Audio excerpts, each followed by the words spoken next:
our show is it's going to be unique.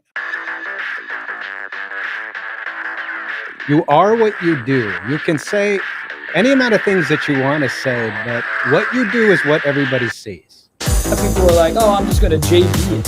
Like, it's just JV it. Like, what the hell does that mean? I cannot tell you how excited I am to hang out with you guys today, so thank you so much. Well, then that end buyer could come back and say, well, I didn't fully understand that it was subject to. That's not a thing. Like, the SEC has thought of all of these things. They've been here since 1932. And you can do what you want with your property. Buyers have time, they have negotiating power, they have options. Oh my gosh, I am blown away by your inexperience, and they've been in business 20 years. And that includes things other people put on your property, right? It's your property that'll be okay. Suddenly, Cousin Jimmy's in a lawsuit. A novation is replacing one contract or one obligation with another. Out with the old, in with the new. Yes.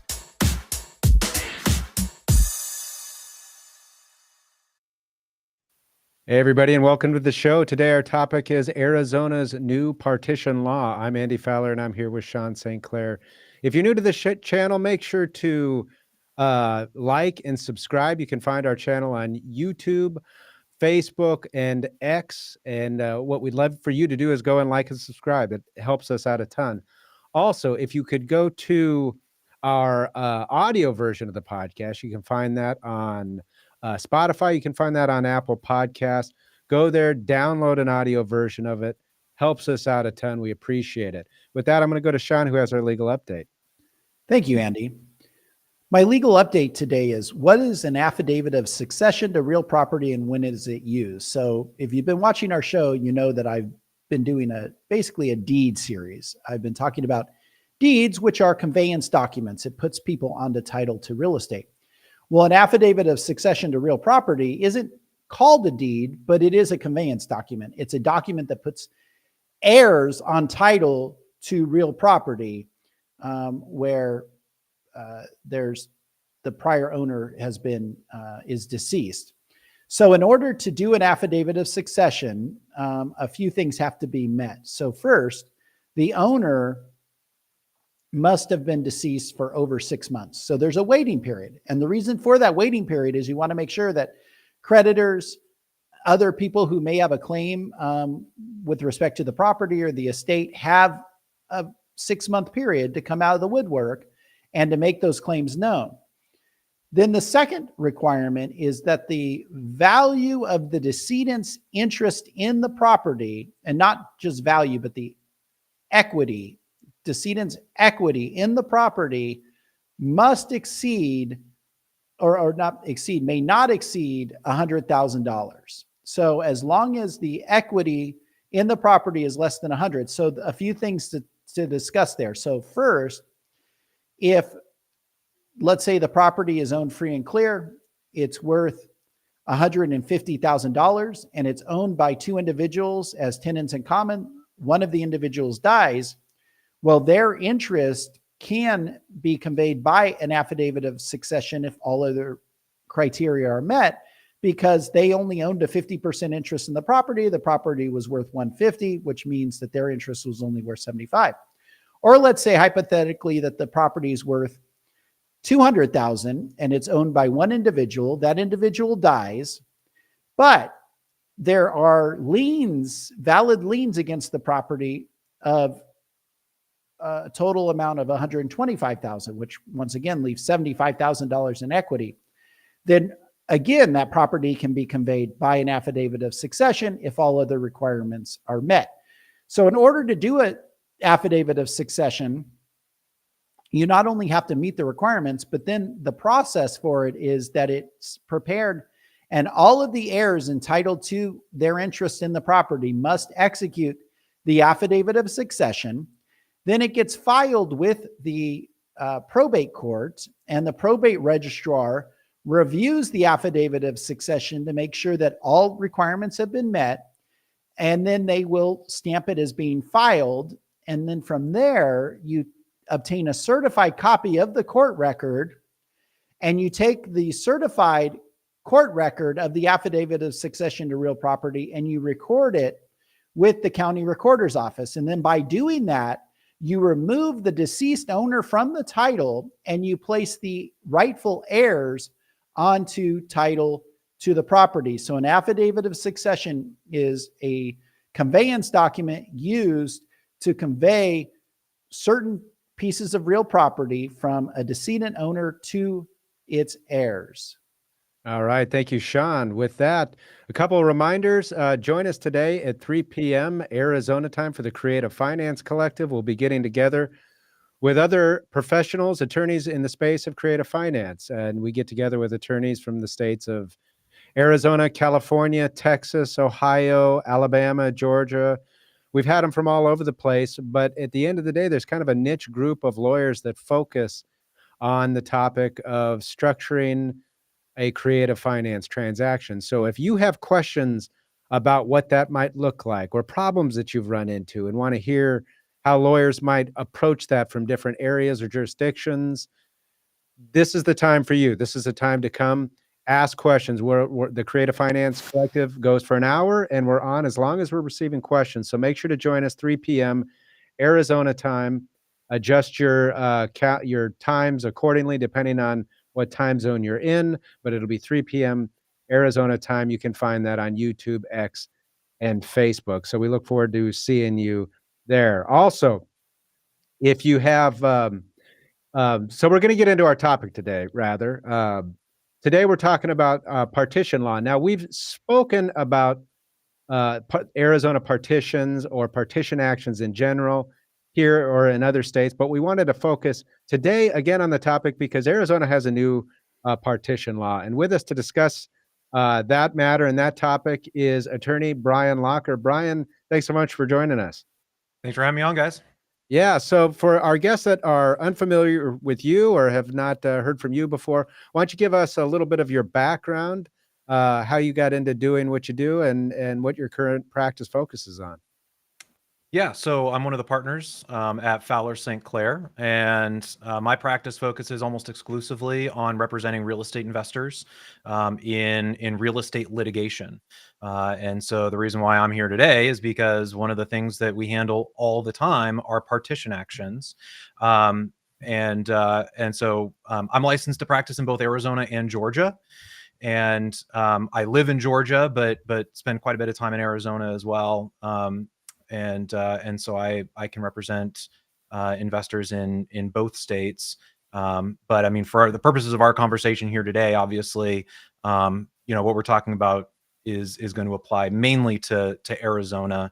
Although strategies, I'm sure will sort of apply across the board, no matter where you're at. All right. So as we dive into this topic, it probably behooves us to define a few terms, lay the groundwork for what it is that we're talking about. So just kind of more broadly speaking, from your perspective as a real estate attorney, what do we mean by a partition action? What are we even talking about? Yeah, so when we say partition action, what we're referring to is the process by which two or more people who own a property together are seeking to divide that interest and separate that interest. And that can take place a number of different ways, but at its most basic level, that's what we're talking about. And to have a kind of a concept for or further idea of what this is, why would somebody want to do that? I mean, what are the circumstances where people would run into situations where they'd want to or need to file something like that? Yeah, I mean, so many times you choose to purchase property with other people, right? So I own my house with my wife. And so when we bought the property, we did that together, making that decision. Well, that's not always how you come to own property, right? People who have family members that own property who pass away will pass that property on to family members, some of whom may or may not get along. And so just in terms of why I see these actions most frequently, it's because someone has come into ownership of property or who own property for some period of time and new owners have come in by virtue of someone passing away or that sort of a thing. And for one reason or another, do not want to continue to own that property with that other person or persons. I've also seen it, and I'm curious your thoughts or how messy you think it is, but where non-married couples, so, maybe they were engaged, maybe they were boyfriend, girlfriend, or significant others, and they buy it together and they live in it together, and then the relationship kind of falls apart. Describe kind of those circumstances? Yeah, I mean, I just got out of litigation that went on for well over a year in that exact circumstance where, I call it playing house, right? Because when you're married, there is a court process by which married couples can divide these assets. Well, when you're not married, that process is not available to you. It's called divorce, right? And so you have to seek these civil remedies, and then in this case, partition, to have these co-owned assets divided, and it really becomes sort of like a mini divorce action, right? Because the real estate is often and almost always the most valuable asset that these two people own, and so it becomes, I become almost like a family law attorney for the purposes of this action. And so, yeah, we see that all the time. I've got another case going on right now between mom and daughter and son-in-law, where they were living in the property together, and there was a family dispute, and they need to break up and sell the property. And it's sad when it happens, but these, this is the process by which it can happen. What about with regard to like business disputes where partners have gone on as, joint owners of a property? Do you see it in that context? I haven't really seen it in that context as much. I mean, I think, our firm represents a lot of small and medium-sized businesses, and often if you're going to have ownership of property in a small or medium-sized business, it's probably going to be owned under like one LLC as opposed to owned between, personally between two partners. So I don't really see that a lot, but the process would be the same even in that context, in the commercial context. What about the situation? I would imagine that this is much more rare to see, but where a lien holder or a creditor forecloses on just the interest of one property owner, right? That could conceivably happen. And then all of a sudden a creditor is now a co-owner with the person that they didn't have a lien on the interest with. Have you seen that ever play out? I personally haven't seen that play out. And I think the reason why I haven't seen that play out is probably because before that foreclosure of interest happens by the other party, there's probably going to be something that happens there that resolves that, whether there's a buyout by one partner with the other, he brings that mortgage current, and, and there's something that gets worked out there. But I'm sure it happens. So go ahead. So once you have situations where you have multiple owners of the properties multiple owners of a property, and one owner's like, I don't want to own this anymore, what are the next steps? Well, up until September 14th of this year in Arizona, it was pretty straightforward. You would file a civil action in the county where the property is located, requesting that the property be partitioned, and the court would go one of two routes.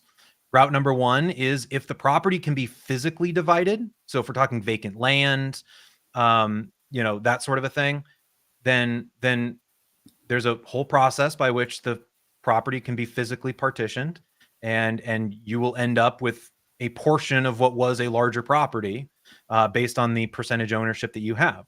Option number two, in the case of like a single family residence where you can't physically partition that property, then there would be a sale. And that was basically it. Those were your options up until, and it was a fairly straightforward process up until September. Less than 60 days ago, where Arizona adopted the uniform heirs property. Hold on, I want to make sure I don't get this wrong. The Uniform Partition of Heirs Property Act, which creates a much more complex process that gives people who have inherited property in one way or another an opportunity to keep that property where previously it would be much more likely that the property would sell. Whenever we talk about lawsuits, we normally talk about defenses. And frankly, in my 15 years of practicing litigation, I rarely saw a case where there wasn't at least a colorable defense, something that could be alleged. What about partition actions? What defenses are available in a partition action?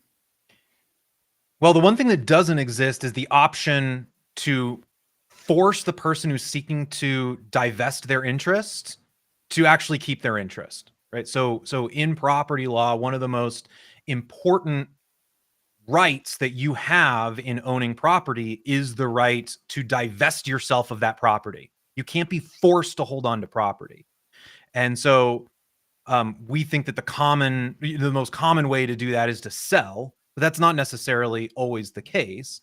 But that is a fundamental property right in the United States, is the ability to. So getting back to your question of defenses is if you are bringing an action, so you're the one, in this case, if I own property with someone else and I want to sell the property, and you're the defendant, so we're saying, okay, what is the defense to this action? How can I defend this action? Well, previously to this new act going into effect, your only defense is the property going to be partitioned or sold? There is no defense to that. It's going to happen. By operation of law, you have no defense to that. The question will be, are there other things that need to be addressed by the court as part of that process? So the defenses don't become, hey, you can't sell this property. Although, I guess if your defense is this person doesn't actually own the property, there's your defense, right? But assuming for a moment that there is co-ownership there, then your defenses really become, okay, well, yes, on the deed it says that we own the property 50-50, but I have reason to believe, based on facts and circumstances, that the ownership isn't actually 50-50 because I invested a lot of money into the property that increased its value, or there was a mortgage that we were both on and I paid the mortgage for the last 10 years, or there might be a number of different monetary issues that need to be resolved that sort of become the defenses and is what ultimately gets litigated in the case. Not whether it gets sold, but how are we going to apportion the proceeds after it is. Yeah, so you basically have the ability to figure out who gets what percentage of the sales proceeds or what amount of the sales proceeds based upon who maybe has put in for certain repairs, improvements, that type of thing. What if, and I know you see this because I've seen it a lot. What if one co-owner was residing in the property rent-free and the other one was not? How does the court generally deal with, basically rent-free use of the property during the term of ownership? Yeah. So obviously anytime you have co-occupants, and one party moves out for a period of time, or maybe you had just had one occupant and the other owner wasn't occupying, right? This is going to be an issue that comes up in the case almost every single time. And at the end of the day, the way that this is generally handled is that the person who has not had the opportunity to occupy the premises makes the argument that they're entitled to 1/2 of the rental value of the property. Because again, we were talking about what sort of rights come along with property ownership. One of those rights is possession, the ability to actually use and enjoy that property. And so if that right has been taken away by one of the other co-owners, you can seek compensation from that owner who did have the right to possess that property during the ownership and say, hey, look, you owe me, half the value of the use of that property, and generally use rental value. So that can be an issue that comes up. There's defenses and things to that, like, you need to be able to show ouster. So could you have used it if you wanted to? Just because you didn't use it doesn't mean you couldn't have, that sort of a stuff. And those are the issues that come up there. Now, in the traditional partition action, we'll jump into the heirs property in a minute, but in the traditional partition action, you go into court, you establish ownership, the court orders that the property be sold. What happens at that point? I mean, you get an order, it says, okay, properties to be sold, where does the case go from there? Yeah, so judges handle it differently, and depending on whether you have represented parties or not. But let's just say that you've hired our office to help you do this process. So we have a motion that we file with the court to say, hey, judge, partition by sale is appropriate, and here's why under the statutes. And so we want you to order that the property be sold. And we have a form that we can use, like an order that sets out that a real estate agent gets appointed. We call them special commissioners that are appointed and empowered by the court to go and do all the things necessary to sell the property. And so in the case of, let's just say it's a single family residence, there's nothing particularly problematic about the property. So you could just list the property for sale on your MLS and find a conventional retail buyer, right? Then the court will just appoint any, you generally they'll have both parties submit names or whatever, but they'll pick a real estate agent, appoint this person, and have them list and sell the property. In the event that doesn't make sense under the circumstances, traditionally what we've done is we've asked for some kind of alternative form of sale. So like a blind bid type process or an auction or something like that. And the court can oversee that process to make sure that there isn't someone who's taking advantage or buying the property drastically below market value. And so the court in equity is going to try to arrange a process that makes the most sense under the circumstances, depending on what the property is, if it's going to go to a sale. I'm assuming for our discussion that physical partition of the property is not what we're doing here, because that's basically a whole different animal. And at the end of the day, who pays for all of that? If the court's going to order it sold, a real estate commissioner comes in, they're not doing it for free, I'm sure. Escrow's got to close. That's not going to happen for free. Is that shared by the parties? Generally, yes. So it'll generally be a portion based on the percentage ownership of the parties. So if you've got, 4 owners, each one holding 25%, the court's just going to split it all down the middle, 25%, or, evenly 25% to everybody from the proceeds that are deposited with the court. Got it. All right. So we've kind of laid out the typical process for what it looks like to partition the property. The general idea is that the law is not going to force us to stay owners with those we don't want to stay owners with and affect the sale of the property. The landscape's changed a little bit here in 2024, and you mentioned it, the Uniform Partition of Heirs Property Act. Why don't you break that down for a little bit? What is the Uniform Partition of Heirs Property Act, and when does it go into effect? Yeah, so at its basic level, so the existing laws didn't go away, right? They all still exist. And what this is doing is carving out a major exception to what we've been doing forever. And what it does is it says when you have what's called an heirs property. So if the property is considered an heirs property, then we have a new set of rules. And the purpose of this is to say, is to promote ownership of property within a family and giving an opportunity for family to keep a property in the family. So if you have a family home or a family farm or whatever you might have, right? The state of Arizona wants to give an opportunity to family members to keep that property. And so that's what it does. So to break that down just a little bit further, so an heirs property is very specifically defined in the statute. And what it basically says is any property that's held in co-tenancy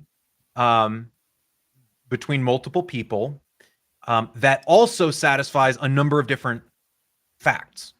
So one is there's no agreement between all the people who own the property that you're going to just sell it. So if everybody agrees that, at some point, hey, we're all just going to sell this property and divide up the proceeds, you're allowed to contract your way out of all of these procedures that we're about to talk about. So assuming there's nothing like that in place, then it next asks, are there one or more co-tenants who have acquired the property from a relative, whether living or deceased. And so it's asking now, okay, of the people who currently own the property, how did they get it? Did they get it from one of their relatives? And then we don't have to get into this here, but relative is also defined, but it's pretty broad. Relative is pretty broad. It could be a number of different, it doesn't have to be your mom or dad. It doesn't have to be a brother or sister. It can be, a number of different ways that you acquire that property from someone that you're related to. And then, so assuming that's the case, so it doesn't have to be everybody, but one of those owners acquired the property from a relative. Then the law looks and says, okay, if you've got that, then we're looking for one more thing. Either 20% or more of the interests are held by co-tenants. So if that person who inherited it only owns like 5% or something, then these laws aren't going to apply. So it's got to, at least 20% of the ownership has to come from this, inheritance type conveyance, or 20% or more of the interests are held by an individual who acquired title from a relative, whether living or deceased. So you can have either co-ownership between current owners or 20% interest that was inherited. It can be either of those things, or 20% or more of the co-tenants are existing relatives. So those are the things that that the court is going to be looking for to determine whether this property is heirs property. Assuming you meet all of those things, and I will tell you as a practical matter, it's going to apply to a lot of cases, especially those people who are real estate investors who have employed this strategy of acquiring interest from people who have inherited property. It's going to apply in basically all of those cases. Yeah. So if I hear what you're saying, if say 6 siblings inherit property,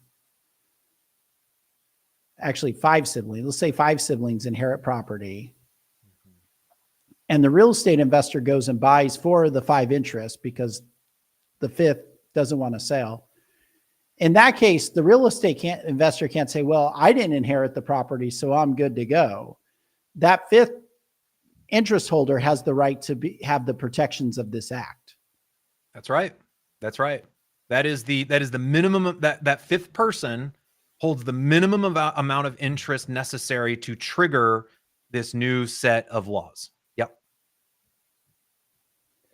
Now, I wonder if you could, maybe too early, or maybe it's too early to know this. This might be like a court type thing to determine, or maybe the statute addresses it. I don't know. But could you have a scenario where you had, let's say, more than 5 beneficiaries, 6 siblings, like Sean said, or 7, where the interest is less than 20%, but through the acquisition of some of the interest between some of the siblings, it then jumps over 20%. Can you then start out with the statute not applying, but now applying because more than was acquired? Does that make sense, what I'm saying? Yeah, I mean, it's specifically contemplated by the statute, actually. So Okay. One of those 3 things, those last 3 things, one of them is 20% or more of the interests that are held by co-tenants are relatives. Mm. So as long as you have a cumulative amount of interest over 20% held by relatives, Okay. it's going to trigger the statute. Okay. So even if you had multiple siblings that make smaller fractional percentages, because that's all owned by relatives, they consider that 100% owned by relatives, right? Until the 4 of the 5 are bought out by the investor. But even then you still have the 20%.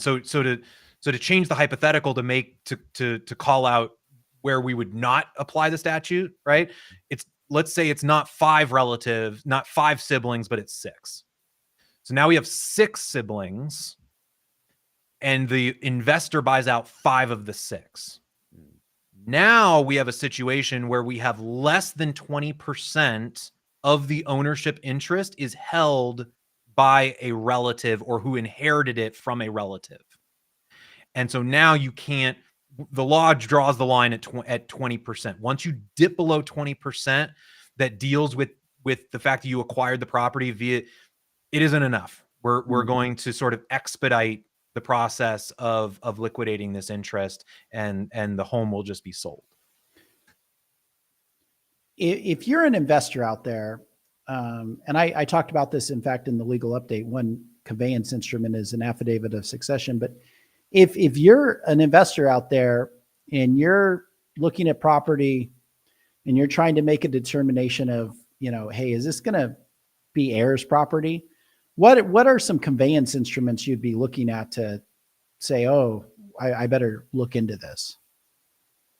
Yeah, I mean, anytime you're dealing with a probate, and the investors that do this know, right, that you're working with an heir to get them appointed as a personal representative, or to get them with someone to prepare an affidavit of succession to real property, or I mean these scenarios, it's going to immediately click with these investors. Oh, okay. And what they need to start thinking about is, do I need to plan for a longer process? Because this is sort of if you take anything away from our discussion here about the way that the law has changed in Arizona with regard to this process, is plan for it to take longer. And once you've got co-ownership between, and it doesn't have to be, that someone died. I mean, I had a case where it was just held by a mom and a stepson, and nobody had died in the recently, but even in that case, I mean, 20%. It's rare that people own less than 20% of a property, right? I mean, it does not happen very often. You typically have 2, 3, maybe 4 people who own property, but and so you got to start thinking, you got to start assuming that this new set of laws is going to apply if you're an investor and you're going in and talking to people about acquiring less than 100% interest. So let's just talk about some differences now. So you mentioned a longer time frame. So starting at the beginning, take us through the partition process if the property is determined to be heirs property. Yeah. So the first thing is notice changes. So before, we would just go and serve a lawsuit for partition the way you'd serve any other civil lawsuit. Well, now the court is very likely going to require that you actually post a sign at the property. Because often in these kinds of cases, the person who's the holdout, the person who wants to keep the interest, is the person who's living at the property. And I found that to be true. And so they're actually going to say that you need to basically post a sign. And the statute doesn't say the kind of sign, but I picture something resembling, a real estate agent's for sale sign. I mean, honest, something like that, right? I mean, like a stake in the ground with a big sign that says this property is subject to partition, and here's the case number, and here's the judge, and here's the description of the property. I mean, so first and foremost, there's a lot more notice that's likely going to be required. Now there's exceptions to that, and it doesn't necessarily happen in every case, but I would assume going forward, the court's going to want to see that kind of notice as judges start getting educated on this new act. So the statute goes out of its way to use the term sign.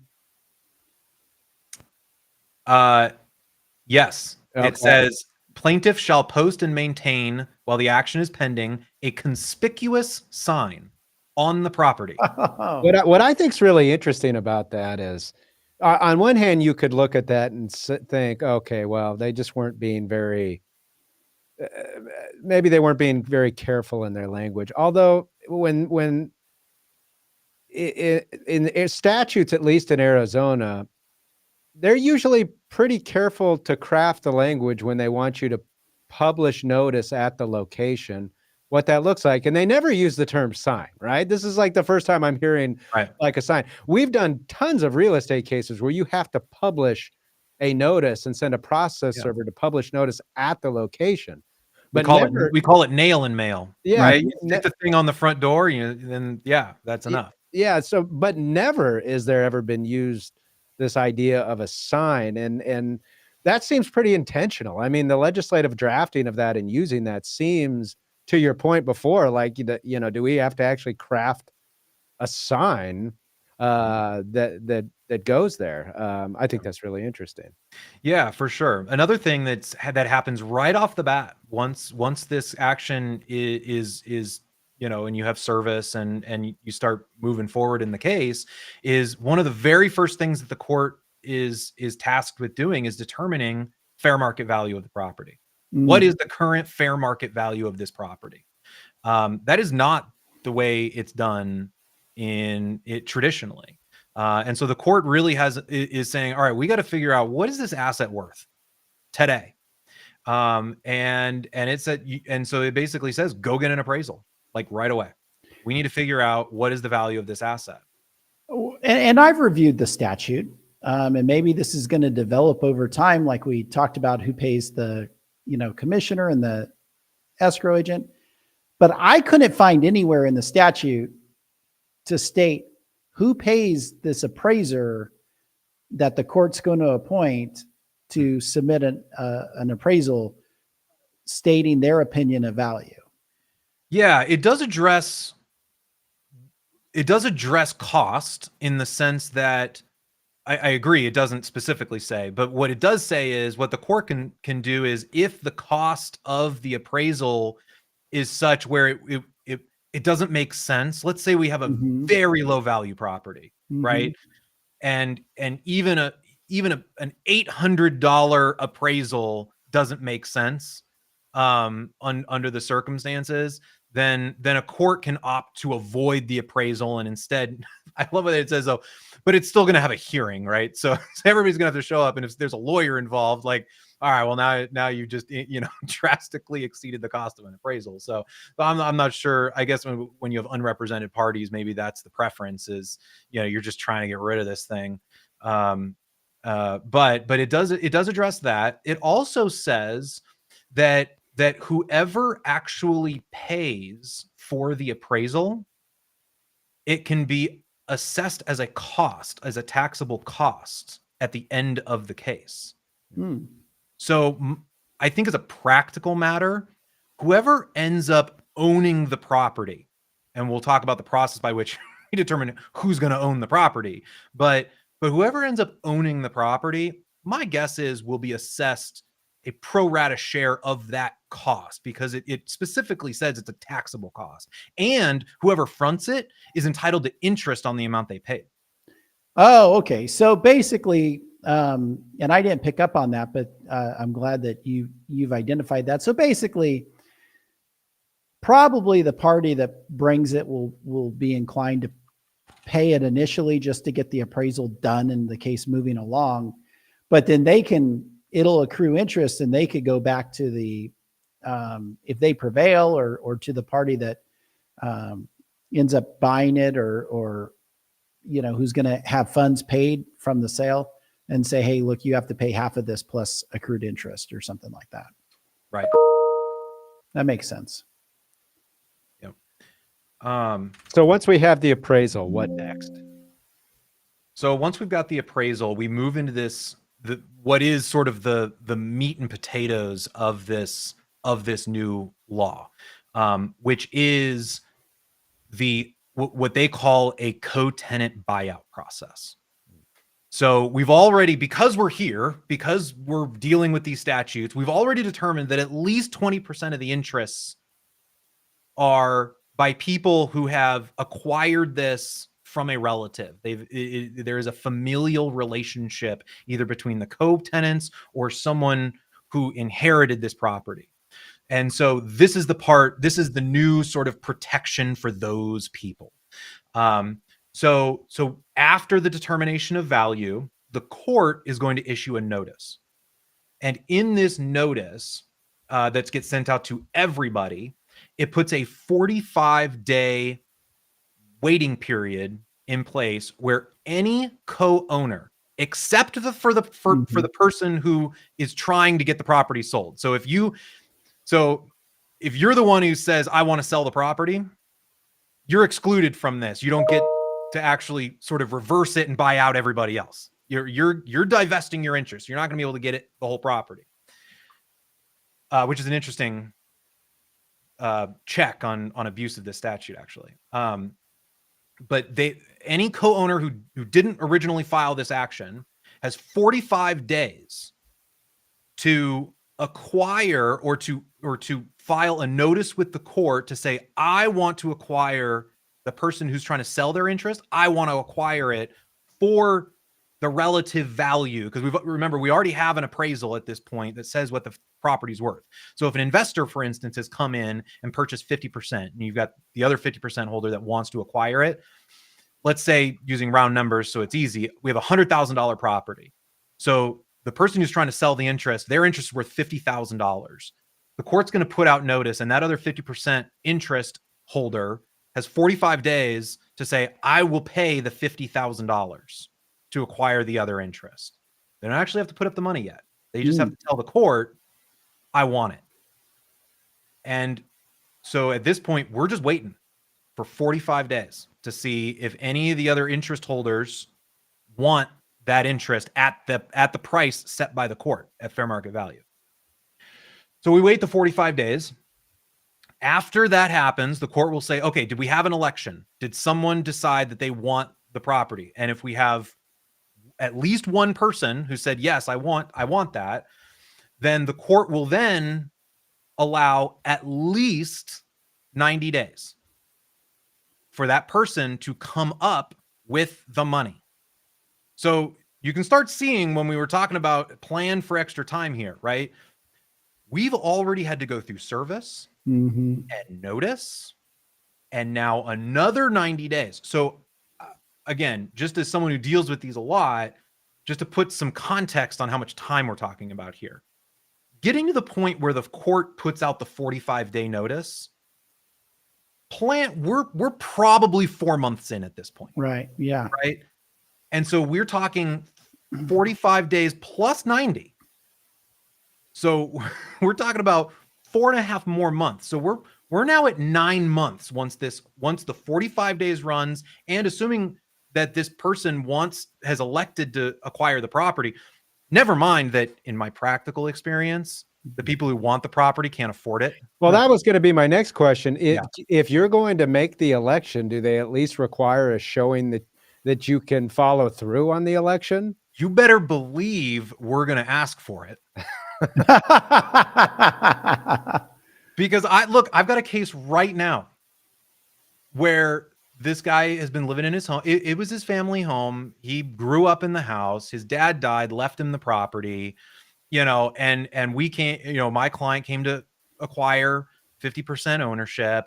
Look, I feel for the guy. Like, he wants to stay in his childhood home and wants to acquire the home, but the reality is he doesn't have the money. But under this scenario, he hypothetically can buy himself at least 9 months, because what this statute says is it has to be at least 90 days, meaning that is the absolute bare minimum the court is allowed to give before it closes that window on acquisition. I can contemplate, if that person knows what they're doing and reads the statute, that court will likely give far more than that. I mean, if you got someone who's saying, "Oh my goodness, this is my childhood home. You can't take this away from me. This is a big bad investor that's trying to come in and just take it, rip it out from I live here." I could absolutely see a scenario where a court's going to say, "I'm going to give you 6 months," and there is nothing the investor can do without some sort of maybe we have some reason to believe that they can't possibly afford the home, or they can't qualify for a loan or whatever. I would not plan on being able to get that, though. And we won't know, right? I mean, all of this is untested. This law went into effect less than 60 days ago. So I've had none of my existing partition actions that are in the office have come in that 60 days. If it's not even 60 days.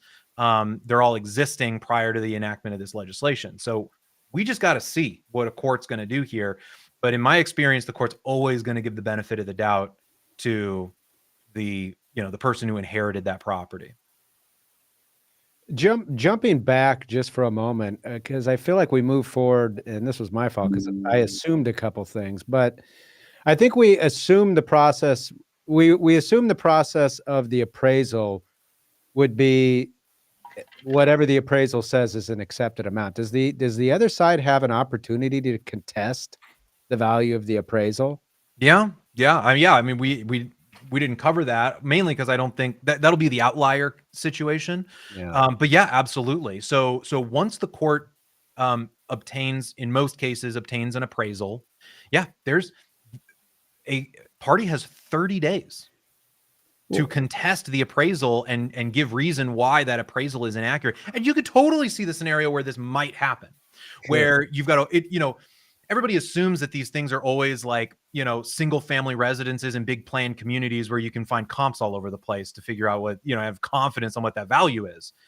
You could absolutely see the scenario where this wasn't that kind of property and it was a one-off. Maybe it's vacant land somewhere. Maybe it's a cabin up in Payson, you know what I mean? Where your comps are going to be much more, potentially unreliable, where a property owner or, a co-tenant might say, wait a minute, this thing isn't worth 300 grand. It's worth 600 grand. And here's why. And a court will have a hearing about that to determine whether it should find that the value is different. Yeah. So we get to the point where they've got 90 days to, after they've elected to buy the property, they have 90 days. Is that right?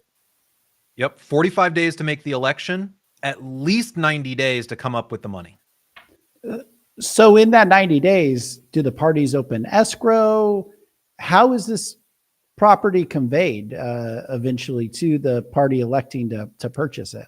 Well, so let's assume for a moment that the election is made and the money is properly deposited. Yes. Within the 90 days. So the court will enter a judgment declaring the interests of the parties, and that judgment will act as a warranty deed to the people who end up buying it.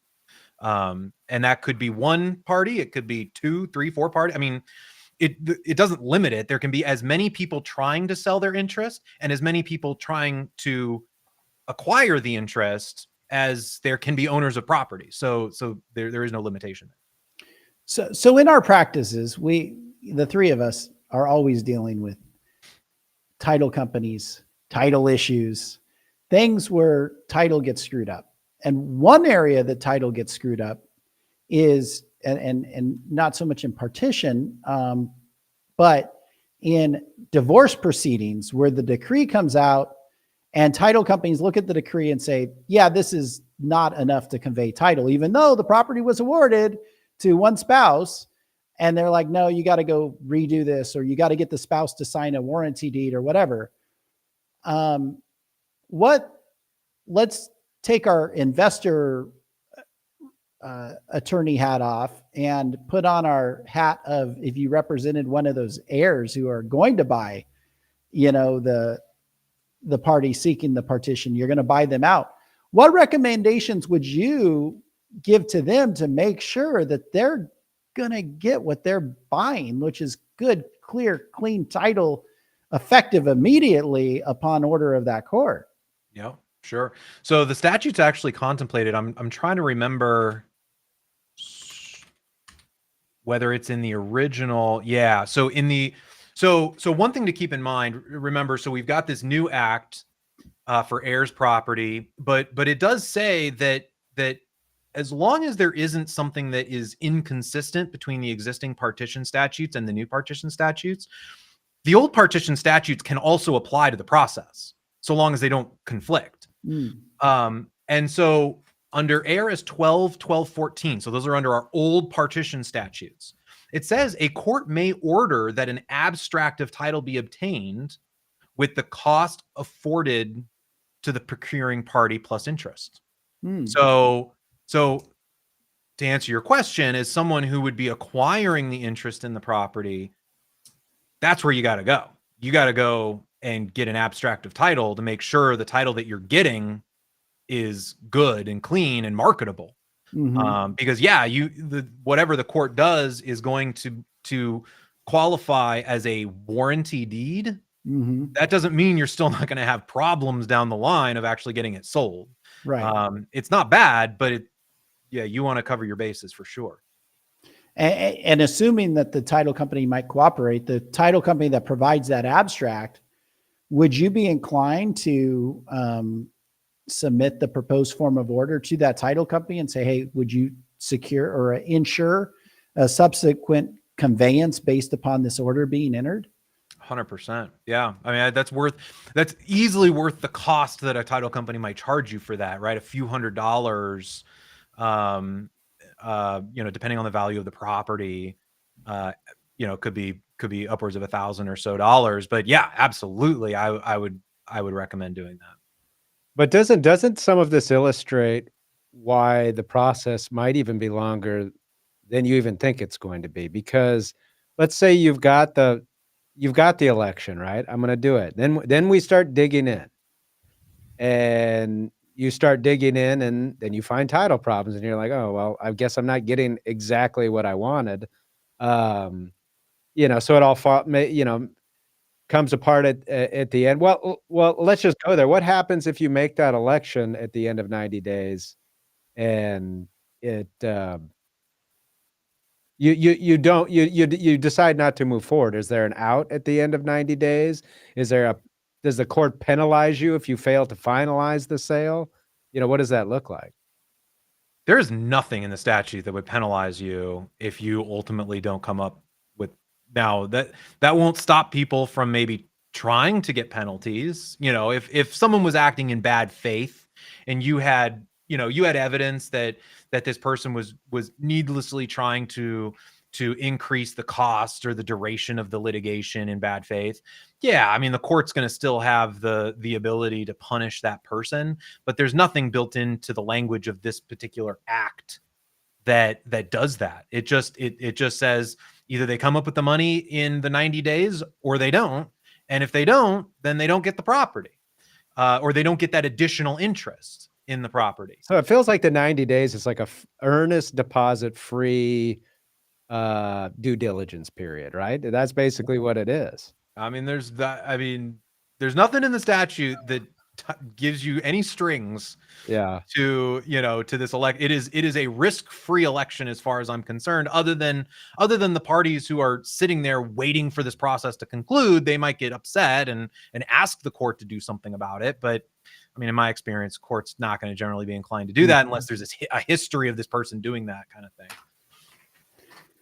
So let's say the 45 days runs, they don't elect, which, like, to your point, they probably would elect regardless. But let's say they don't elect, or let's say they do elect, the 90 days comes and goes. They don't purchase it. It's determined that they either aren't or don't have the means or capacity to purchase. What next? So at that point, the court, if it's clean, meaning we do have money that's been deposited or no election has taken place, so we can determine, hey, here are the interests that are going to be divided. The court is going to likely have a final hearing that says, here's what happened. Here are going to be the new interests of the property, and they're going to enter a judgment at the end of it. And so that's when it's clean. Mm-hmm. If it's not clean, I mean, that sort of takes us, and I don't know the extent we want to get into the weeds on this, but if there isn't a co-tenant buyout, or let's say that there is, because remember that all of this starts with one co-tenant wanting to divest their interest, right? Mm-hmm. So if at the end of this whole buyout process, part of that interest that's trying to be divested still remains, because here's a scenario where this could happen. So you've got 4 people, 25% interest to everybody, and 25% is owned by an investor. So the investor files the partition action, and the other 75%, 2 of them elect. And so presumably each one of those 2 who have elected are each going to get 12.5% of that 25. Mm-hmm. Well, let's say one of them comes up with the money, the other one does not. So now we've got this 12.5% that's still kind of just out there, right? So the court is going to say, okay, for the other person who elected, you were only on the hook to come up with the money for 12.5%. We'll give you additional time if you want to come up with the money for the additional 12.5. So now you'll get the full 25%. You'll be 50% owner of the property at the end of this. Do you want to do that? And if the answer is yes, then they'll get more time to come up with the money to get that. Probably not a full 90 days. I forget exactly how the statute defines it, but they'll get more time. If they say no, I only have the money for the 12.5% or whatever. So we still have this 12.5% that's just kind of sitting out there that is unclaimed at this point. So now we go into partition in kind or partition by sale. These are the only two things that are left. And partition in kind is sort of like a modified physical partition where the court is going to do everything in its power to find a way. And in my example, we have this 12.5%.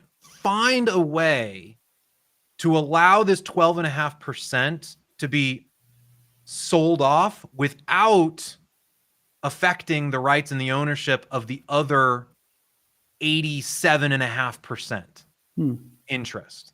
And there's a whole long, if you want to go look at it, Heirs 123607 talks about how the court, and 3608 talks about how the court is supposed to grapple and try to do this with an eye towards we're trying to keep this property in the family if at all possible. But if that isn't possible, and there will be plenty of certain circumstances where that just won't be possible, then we go to a sale. And we finally, at the end of all of this process we've been talking about, you're probably a year in. Yeah. Realistically, you're a year in at this point. We're at a sale finally. And yeah. And without getting into the weeds, my understanding is the sale is a lot more supervised as far as what can be offered for price, purchase price, what can be listed on the MLS. Like the court's going to have its hand a lot more involved to make sure that they receive the highest and best value that they can for that property. Yeah. Yeah. The court is provided with wide latitude to make sure that there is fairness and equity in the process. Yeah. That's the bottom line. Yeah. All right. Well, really good information. Real quick, what advice would you give investors? I mean, prepare to wait. Yeah. Well, look, the best circumstances in these cases is one where you're able to build a rapport with the other owners and work with them, come up with creative solutions. Maybe it's I guess I don't even want to get into examples necessarily, but find a way to work with the other owners, because that's going to be your fastest. Don't take hard money on these cases. Yeah. Because even the way things are now, you're still usually looking at about 6 months to get a house on the market. This is going to at least double that. Right. At least.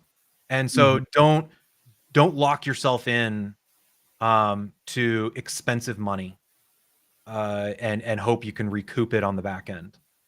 These cases, these deals are becoming more risky, I guess is the bottom line. Yeah. Well, that's really good information, Brian. Why don't you tell our listeners how they can find and connect with you? Sure. You can find me at fowlerstclair.com, make an appointment to meet with me. Or you can call me directly, 480-562-6748. My email address, locker@fowlerstclair.com. Always happy to chat and see if you got something that we can help with. All right. Thanks so much, Brian. We appreciate your time. Let's do it again soon. All right. Sounds good. Thanks, guys. All right. With that, everybody, that is our show. Make sure to join us this afternoon, and we'll see you next week. Have a good day, everyone.